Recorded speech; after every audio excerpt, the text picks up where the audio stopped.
chronic pain, don't you know, example, chronic fatigue, fibromyalgia, people have arthritis, autoimmune disease. It seems like those people they just don't move ahead. And how does it happen? How do people even get that, number one? And how can it really change? Can it really heal? And what's really required in that whole dynamic? And that's an excellent question. And finally, if we turn our attention to some of the latest scientific developments, we can start to see those questions being answered, because chronic pain is one of the greatest mysteries in all of medicine. It's the number one complaint in all of medicine. We're talking as much as 20% of the population, right? And chronic pain, for you who don't know, it's pain that continues usually after 4 months or so, and generally continues day in and day out, varying in sensitivity, from really acute, unbearable flare-ups, you know, like chronic regional pain syndrome, or in situations like where extreme fibromyalgia, where everything you touch, or what used to call reflex sympathetic dystrophy, which is now chronic pain 1 and 2. But it can be simple back pain, it could be neck pain, it could be stomach pain, it could be, which often is the case, the person has a simple sports injury. They twisted their ankle, and now it's 3 years later, and they've been to all the traditional pain specialists as well as all the acupuncturists and alternatives, and that pain abates. Now, finally, when we started to develop more imaging devices that allowed us to begin to go and look into a person's thoughts, into their brain, like the functional MRI, the thing that shocked everybody was the areas that lit up when looking for chronic pain were areas not that associated necessarily with the body, because on the somatosensory cortex, there's a model literally like it's called the homunculus of the body. And so you figured, well, the area to the, if you have arm pain, the area to the arm is going to be lit up. If you have back, it's going to be all, but it wasn't so. And what kept lighting up, to everyone's surprise, with areas that had to do with memory, areas that had to do with emotion, and areas of what we focus on. So what happens in a chronic pain person? They focus every day on the pain, right? They inevitably sort of get stuck in the negative cycle, and we realize literally there's loops in the body, and that's why when you talk to somebody that's a neuroscientist or somebody that knows, I mean, even in medicine, if they're really apt and they're good neurologists, and they're going to tell you that pain, especially chronic pain, exists in the brain. And when you tell somebody that, they're like, what are you talking about, doctor? I've had this joint, I know it's a short. Yes. And even though they have the studies and you see a little arthritis and you see a little inflammation, it's not consistent. So in the same way, when they start to look at people's spine, they say, Mr. Schwartz, you have 2 discs blown out and you have 3 areas of severe degeneration. Don't you have back pain? And Mr. Schwartz would eagerly say, well, I had once and I got over it, or I don't have it now, or I never had back pain, And somebody else who you would see minimum degenerative changes would have excruciating pain. So ultimately, we learn that what you see on the film or what you see in the study doesn't explain the degree of pain. So think about this as a sort of a volume control. The volume control for pain is in your brain, right? And the wild thing about that, it's often predetermined by what experiences you had early in your life. So what does that mean, Dr. Canali? So the amount of exposure to what stressors you may have had, we respond differently. But because the right brain develops earlier than the left is the more analytical, the thinker, the problem solver. The right is the feeler, the sensor, the healer. The right gives you the ability to start to regulate your emotions, be able to pick up on disease before it ever turns into a disease, to become aware. But what happens is when you're in an environment, inevitably like most of us come into, the right brain says, no, it's too painful to feel things. I'm shutting myself down, and it goes dormant. Could it be possible that people don't go have it through a traumatic experience or stressors that can just develop it? Is it possible? Pretty much impossible. Is So it? that's how good it is. So here's even a study, very famous study. And this study is done with what's called the Iowa gambling task. In the Iowa gambling task, you basically have 4 or 5 decks of cards. And in those decks of cards, you play a game with in your study. So after a while, you realize that the decks are loaded. Some, when you turn over a card, is a winner. Some decks is a loser.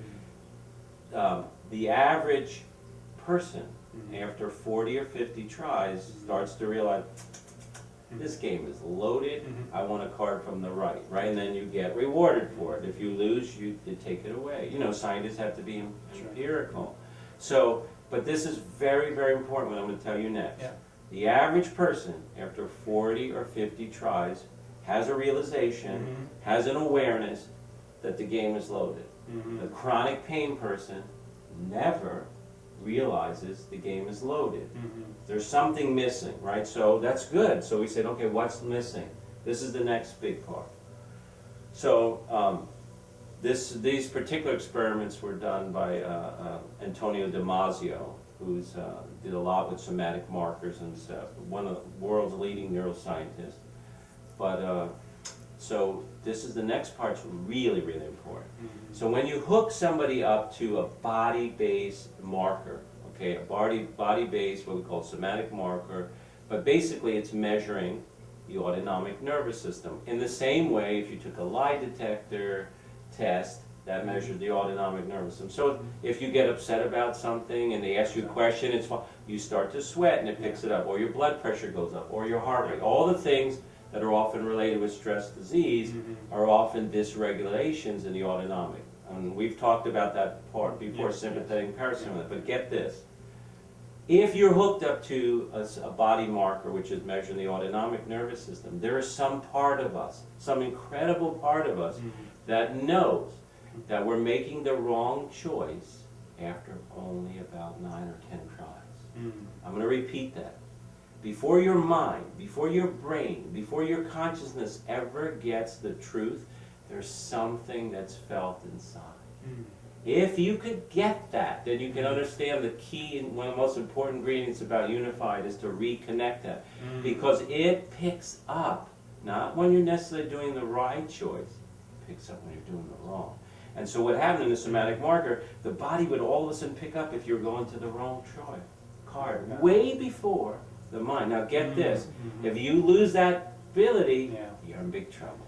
Because you will not choose the right partner, you will not try the right activity, you will not choose the right diet, you will not choose the right lifestyle. In fact, when we look at things like the ACE study and all the other research, not only will you not choose the right, you will almost inevitably guaranteed make the wrong choice. So here is where we start to change. If we could change that relationship in the body and the brain, if we can get it reconnected, if somebody could feel, get the markers back, feel. You know, the most successful people, if you really check with them, they say, you know, when I make a decision, I get that feeling, I get that sense, and they trust it. The vast majority of us, we don't know what it is because we're not in their body. We don't know if I'm getting it, if it's right, the trust, what are you talking about, because they're not connected. A body of the work is to reconnect those pathways, or not even reconnect, connect ones that never even existed before. That's a big difference between having somebody has neck or back pain or stomach pain and full-blown autoimmune. Isn't that something? You're talking about a whole... Okay, so autoimmune now, this is the other thing. So autoimmune, we're seeing again and again the prevalence, again, a high, incredible prevalence with high levels of stressful experience, right? Now we know the science of it. If you elevate stressful experience, you elevate glucocorticoids. Glucocorticoids get pumped out from the adrenal gland, they start to flood the body. Glucocorticoids wreak havoc on the autoimmune. They wreak havoc on your gut. They will hollow out your bones, they will rot out your brain, and they will cause destruction. So what happens is eventually the immune system gets disturbed, it loses, and often you'll see as a gut, you'll see some type of Crohn's or colitis or gut problems, but then skin problems, and eventually it starts to turn on itself.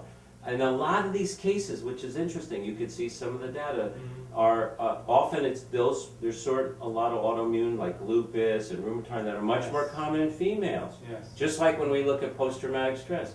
Why is it double in women, over men, right? So twice as much, generally speaking.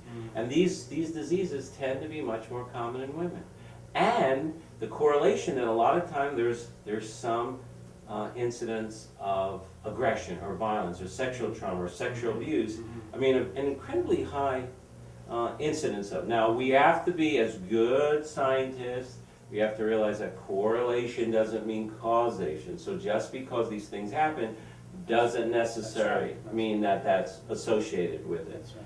But because of the wonderful things like the ACE study, the Adverse Childhood Experience study with the CDC, we're seeing for the first time so much of a relationship, right? A strong, incredible correlation with earlyhood trauma and chronic diseases like autoimmune disease, like arthritis, like heart disease, like cancer, like depression, like anxiety. It's unbelievable. I think it's such an important turning point.